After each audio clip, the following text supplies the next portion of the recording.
Legends never die. Hello, welcome to another video, and today we're going to be talking about my reaction to the USMNT versus Jamaica reaction. So, let's begin. But before we continue, I'd like to tell you guys to like and subscribe. It is very important that y'all do this so you guys can never miss another video, and so I can continue pumping out the content. Okay, so let's continue. Okay, so before we go into the USMNT match, we need to review the other games first. Okay, so first we're going to be talking about my reaction to the Honduras versus Costa Rica game. The game ended 0-0, and for me, Honduras should be disappointed in this result. Okay, Honduras had 20-something shots. Okay, we gotta analyze that. Okay, Costa Rica only had 4. Honduras had a majority of the possession. Honduras should have won this game at least 2-0. Okay, because if it wasn't for Keylor, Costa Rica would be in the dust. Okay, this Costa Rica team is now seeing their age. Okay, they are an old team. Okay, their team is old as fuck. Okay, it's older than most of the dinosaur fossils. Okay, really, apart from Keylor Navas, this entire Costa Rica team is pitiful. They are still relying on attacks from Joel Campbell, honestly, and Brian Ruiz was in the bench. I don't know why was he in the bench. He's Costa Rica's main creator, but really Honduras should have came out of this with a 2-0 win. They should have really done that, but their finishing was terrible during the game. Okay, so, and as well there was still Navas. Okay, so now let's go to the next game. So the next game is El Salvador versus Panama. El Salvador came out with a 1-0 victory over Panama, and this should be a pretty good result for El Salvador. They have opened their window pretty strong, honestly. Most people predicted that El Salvador would come out last, okay, in this octagonal, but they have really performed over the expectations. They have really done. El Salvador played a pretty decent game at home. Honestly, they could have played better.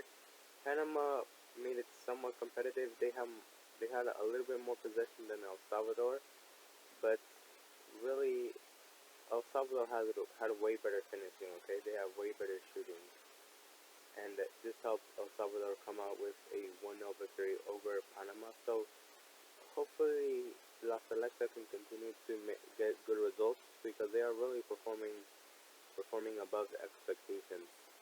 So now let's go to Canada versus Mexico. Mexico versus Canada. It was at El Estadio Azteca, and it came out to be a 1-1 draw. The Mexican national team should be ashamed of this result, considering that it was in the Azteca, and they can only draw one apiece. Canada in the first half, they played pretty decently. When they before the half finished, they were really pounding Mexico's net. They should have at least scored 2 goals, but they at least scored 1. Okay, so that's good.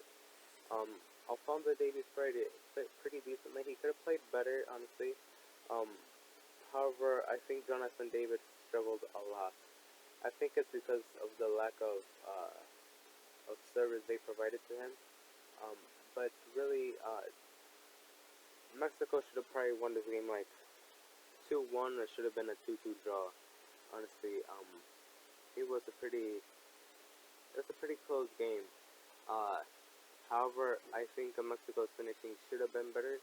I think in this game, they should have really tried to shoot the ball better, and they had some chances that they didn't take. Honestly, they were wasting set pieces. And honestly, this game came out to be a one draw piece.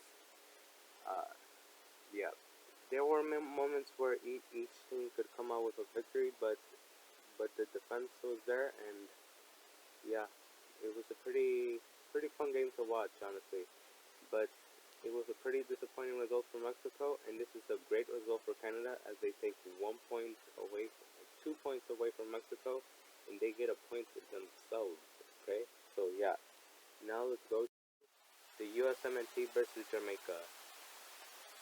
Okay, so I watched this game, and it was an amazing game to watch.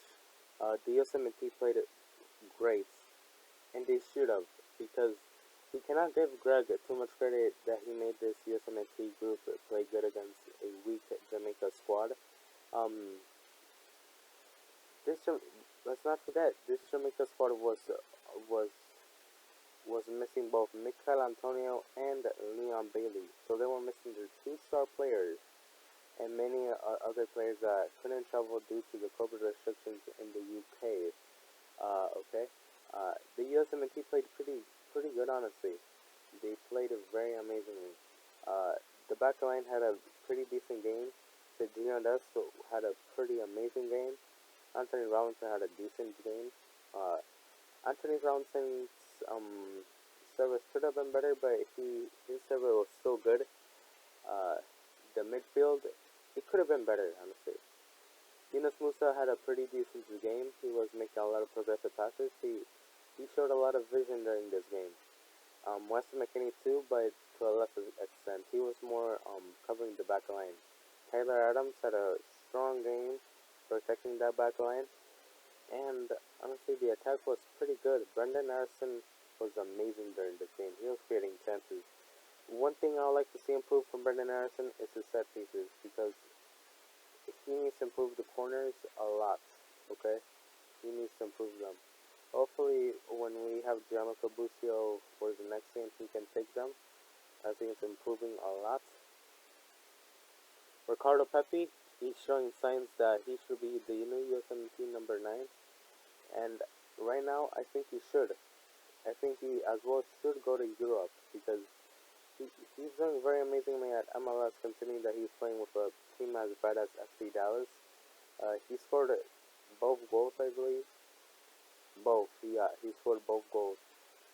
The first was a cross from Sergio Dest, which he received from Yunus Musa. It was a pass from Yunus Musa, a through ball. Sergio Dest crosses it, and it was a Ricardo Pepi header goal.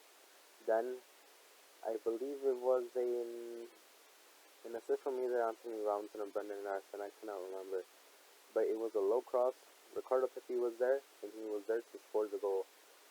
This is what we need from our number 9, okay? I think Ricardo Pepi is showing signs that he should be the number 9, and I think he should, okay? Who else was there? Paul Arriola, he played pretty decently. He could have taken his chances better, though, I think. We could have won this game 3 or 4-0, and we should have. Our finishing was not the best during this game, and our service was not there during this game as much as we wanted it to. However, we did play good. We were dominating possession. We were making the chances, and we made Jamaica pay for their mistakes, honestly. They made a crucial mistake, Jamaica, by not deciding to mark wide, okay? Whenever the ball was wide, the Jamaican players didn't care to shut down the space, and this created space for an opportunity for a cross, and honestly, Ricardo Pepi made them pay with his 2 goals.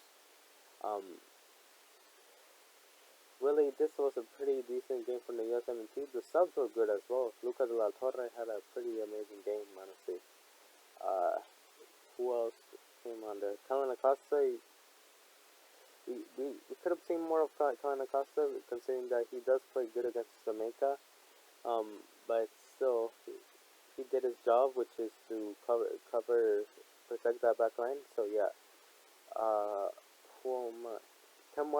Tim Moyle's about to make a chance for J.D. Zardes, but obviously J.D. Zardes did the classic J.D. Zardes thing and decided to, to fluff up that chance. It was a pretty hard pass from Tim Moyle, though, okay? So I shouldn't put it too much on J.D. Zardes for that. J.D. Zardes was as well a sub, okay? Honestly, it's a pretty strong performance from the USMNT squad, and hopefully we get to see more from the USMNT squad. So, yeah, thank you guys for watching. We'll see you guys in the next video. Bye-bye.